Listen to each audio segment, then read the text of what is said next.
Hello, good evening বন্ধুরা। আশা করি তোমরা ভালো আছো, আমিও ভালো আছি।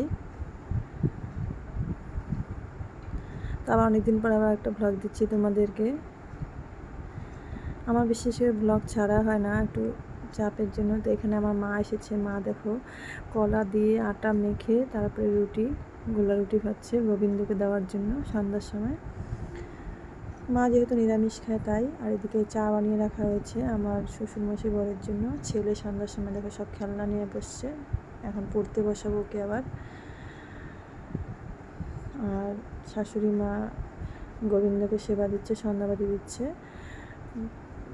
সকালে আমি পুজো দিই আর সন্ধ্যাবেলার দিকটা মা দেয়। আমার মা আবার সন্ধ্যা আরতি কীর্তন করছে। আমাদের সন্ধ্যার সময় গোবিন্দকে একটু সেবা দিয়ে তারপরে শয়ন দেওয়া হয়। 3 বেলা সেবা দেওয়া হয় না, কারণ সেরকম হয়ে ওঠে না আমার এখনো পর্যন্ত। আশা করি ভবিষ্যতে যখন আমার একটু কাজের চাপ কম থাকবে তখন আমি ইচ্ছা আছে দেব। আর ছেলের এই যে ডিজে গাড়ি সাজিয়ে রেখেছে, ওগুলো ডিজে গাড়ি। এটা এখানে আসলে বাচ্চাদের মন সবসময় যেটা দেখে ভালো ওটাই করে।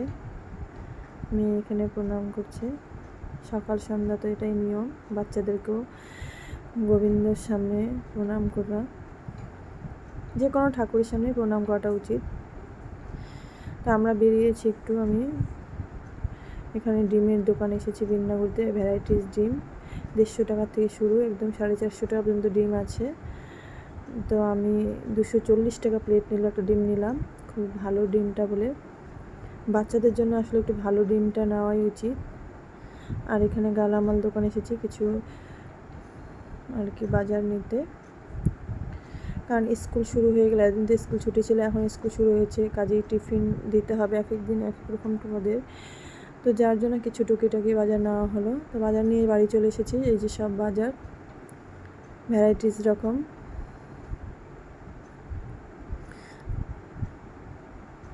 টিফিনটাই হচ্ছে আসল কথা, টিফিনে এক এক দিন এক এক রকম টিফিন দিতে হয়, এটাই একটা সমস্যা।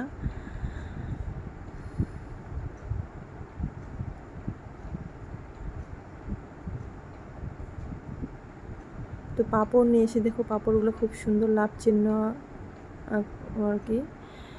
তো এই পাঁপড়গুলো চালের পাঁপড়।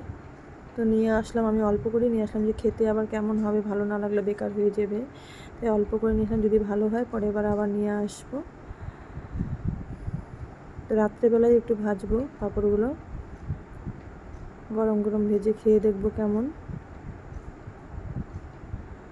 আমার শরীরটা কি 2 দিন থেকে একটু ভালো নেই, হঠাৎ করে হাতে ব্যথা, আজকে দেখি এবার প্রচণ্ড গ্যাসের প্রবলেম হয়ে গেছে। তো দুপুরবেলা আমি আর কি খাওয়া দাওয়া করিনি, তো এখন ভাবছি রাত্রেবেলা একটু তাড়াতাড়ি আজকে খাবারটা বানিয়ে খেয়ে নেব।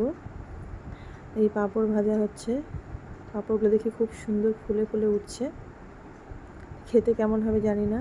তো ভিডিওটা আজকে এই পর্যন্তই থাকবে বন্ধুরা।